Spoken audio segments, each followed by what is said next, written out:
নমস্কার। আজকে একটু বেরিয়ে এলাম, একটু এসি মার্কেটে গেলাম, গিয়ে একটু ম্যাক্সি কেনা হলো, হাজব্যান্ডের একটু টি শার্ট কেনা হলো। সত্যি কথা, এবার আমার অসুখে কারোরই কিছু জামা কাপড় কিছু কেনা হয়নি, তাই জন্য একটু নতুন কিছু পরবো না। আমার নতুন শাড়ি যদিও প্রচুর আছে, কোথাও বেরোয়নি গত বছরে, কাপড়গুলো সবই নতুন আছে, তাই জন্য আমি কাউকে কিছু দিতে বারণ করেছিলাম। সেই হিসেবে সবই নতুন শাড়িই পরছি। তো তবু এবছরে পুজোর নাম করে তো কিছু হয়নি, তো একটা আমি ম্যাক্সি কিনলাম আর আমার কর্তাকে একটা টি শার্ট কিনে দিলাম। এই যে এ হচ্ছে কল্পনা। এ এ আমাকে সব সময় এসে মুখটা দেখাও।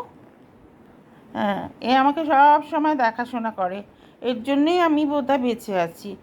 এ দেশে গেলে তবে আমি মরবো। আঁকড়ে রাখে আমাকে, যে আঁকড়ে থাকলে এসে আমাকে কেউ নিতে পারে না। যেই আমি উঠবো রাত্রিবেলা, ভাবি গভীর ঘুমে ঘুমোচ্ছে, অমনি দেখি পুট করে উঠে দাঁড়িয়ে আছে আমার বাথরুমের দরজার সামনে। এরকম মানুষ খুব কম পাওয়া যায়। যাই হোক, আমি ওকে খুব ভালোবাসি।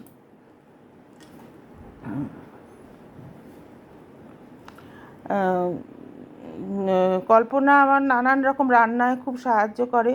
ওর ওর জন্য আমি নানান রকম রান্না করতে পারি এখনও, কিন্তু সবসময় ভিডিও করা হয়ে ওঠে না আসলে। যদি দশমীতে কিছু মিষ্টি বানাই তবে ভিডিও করব, আপনাদের দেখাবো যদি পারি।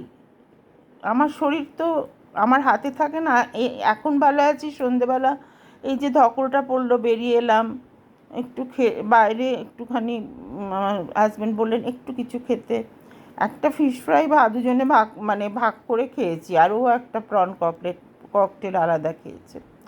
এইটুকুনি খেয়েছি, একটু সবজি বয়েলড ভেজিটেবল। তাতেই মনে হচ্ছে যে হাঁসফাঁস করছি, ভীষণ খেয়ে ফেলেছি। কারণ আমি আজকাল একদমই খেতে পারি না, ও পারে না বেশি খেতে।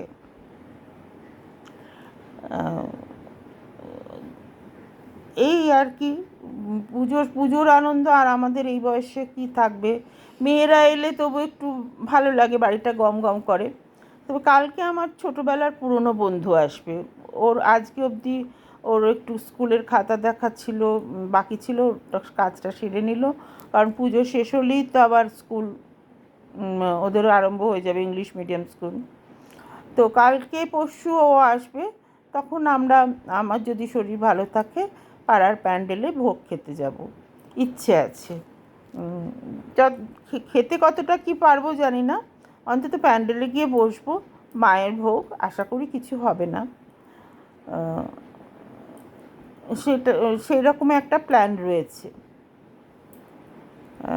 তো ছোটো মেয়েটার আবার জ্বর হয়েছে, বেরোতে পারছে না, শাড়ি গয়না সব ঠিক করে রেখেছিলাম মা, কোথাও বেরোতে পারছি না। মানে বেশ ভালো জ্বর হয়েছে, কনজেশন হয়ে গেছে, অ্যান্টিবায়োটিক খেতে হচ্ছে। মানে আজকালকার যে ভাইরালটা বেরিয়েছে, সেই ভাইরালটা হয়েছে ওর। বড্ড ভোগে মেয়েটা, ভীষণ ইউটিআইতেও ভোগে। আর আমার বড় মেয়ে খুব সুন্দর নাচ করেছে কালকে ওদের ফাংশানে। ও যেখানে থাকে, ও বাইরে থাকে, ওদের একটা বাঙালি কমিউনিটি আছে, সেখানে দুর্গাপুজো হয় এবং বাংলা ফাংশন টাংশন, বাঙালিদের ফাংশন টাংশন হয়। সেই ফাংশানে ও পার্টিসিপেট করে, ওদের গোটা ফ্যামিলিই করে। ওর হাজব্যান্ড গান করে, ও নাচ করে, নাটক করে। ওর দুই ছেলে, একজন পিয়ানো বাজায়, একজন গিটার বাজায়, দুজনে যুগলবন্দিতে বাজিয়েছে আহা কি আনন্দ আকাশে বাতাসে। তার সঙ্গে অনেক ছেলে মেয়ে গান গেয়েছে, আর ওরা দুজন অনেকটা বাজিয়েছে। আবার ছোট নাতি, ওর নাম পাবলো, পাবলো আবার অনেকটা আলাদা একটা পিয়ানো বাজিয়েছে, একটা বাজনা পিয়ানোতে বাজিয়েছে। সেই ভিডিওগুলো এসে পৌঁছোয়নি। যাই হোক, আজকের দিনটা ভালোই কাটলো। সন্ধেবেলা আর বেরোবো না, হয়তো সন্ধেবেলা ঘুমিয়েই কাটাবো, সন্ধেবেলা আর আসবো না। আজকের মতোই ব্লগটা শেষ করলাম। তো সবাই আনন্দ করো সন্ধেবেলা, খুব সুন্দর সেজে গুজে সবাই বেরিয়েও। বেড়াতে বেরিও, বাইরে খেয়ে এসো। আজকে কর্তাদের ঘাড় ভেঙে সব বাইরে খেয়েও। সবার তো আর অসুস্থ না, ভগবান করেন কারোর যেন এরকম না হয়। তোমরা সবাই বাইরে খাওয়া দাওয়া করো।